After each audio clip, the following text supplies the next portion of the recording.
Hey guys, in this tutorial, I'll show you how to create a custom map in Google Maps in 2026. So if you want to save favorite places, plan trips, organize locations for work, or share a personalized map with others, this guide walks you through everything step by step. First, open your browser and go to Google My Maps. This is the tool Google uses for creating fully customizable maps. Yeah, it's separate from the regular Google Maps app. Once you're signed in, click the Create a New Map button.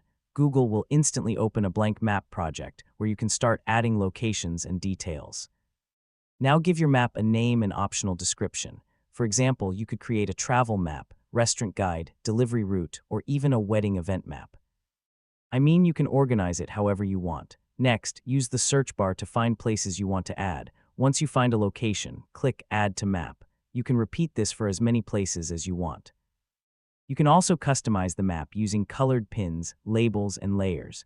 Layers help organize different groups of locations, like hotels, restaurants, or tourist spots. If you want, you can even draw routes directly on the map.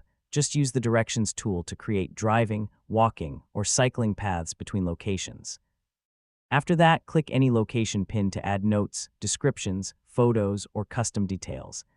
This is really useful for travel planning or sharing instructions with a group. When your map is ready, click the Share button. You can keep it private, share it with specific people, or make it public using a link. And yeah, once your map is saved, you can open it anytime from the Google Maps app on your phone under Saved, and then Maps, so your custom map stays synced across devices. And that's how to create a custom map in Google Maps in 2026. It's actually a super useful tool once you start organizing places visually. Whether it's for travel, work, events, or just personal planning, yeah, custom maps make everything easier.